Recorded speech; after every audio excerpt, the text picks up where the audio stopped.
Hey, and welcome to this amazing video blog. This seems to be my first video in 2011, which is rather strange, and I'm sorry about that.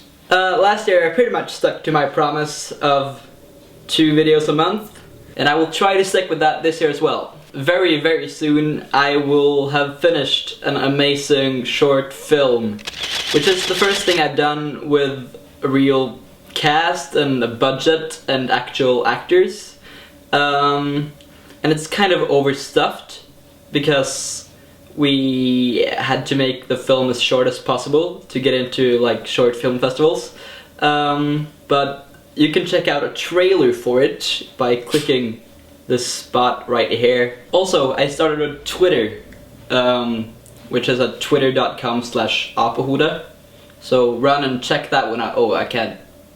There's a link in my pants. Also, I'm part of the YouTube collab channel Rough Cuts. You can check my videos out here and here, and you can check the channel itself out over here.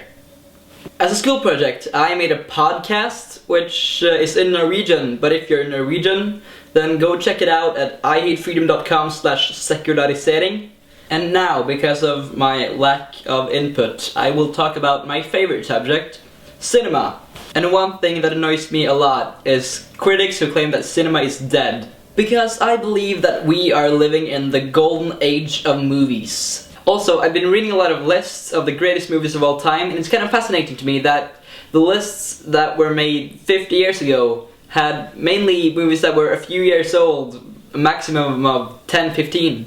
And a lot of the lists that are made today list those exact same movies and have very few modern additions. And frankly, I think that's because critics like being special and knowing about movies ordinary people don't. By my definition, I'd say the golden age of movies started in the late 90s.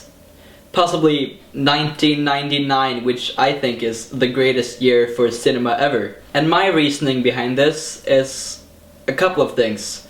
First off, there are more movies now than ever before, and they are consistently better than they ever were before. And also, because of that, it's incredibly simple to make independent movies. Nowadays you can shoot or you can edit your movie digitally, which is a lot simpler and cheaper than the processes that used to be available, and that makes filmmaking a lot more available for regular people. And while there really is not a very good distribution system for independent movies, there are a lot of them made, and a lot of them are very good and barely get seen. Which is absolutely a great sign, because if there's an overflow of great movies, that can't be bad, can it?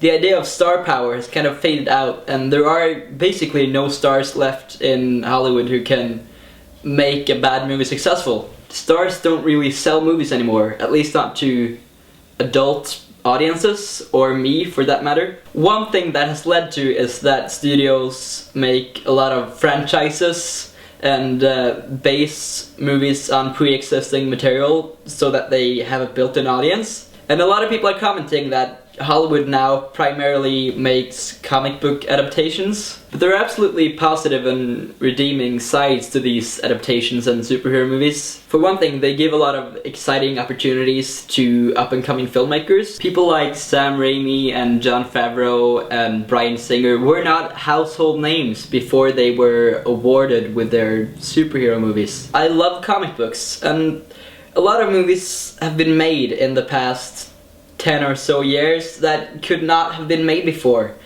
Either because they're kind of risky and strange, and nobody would have financially backed them before that, and some because we now have incredible technology. So that has been my awkward rant. I will see you later.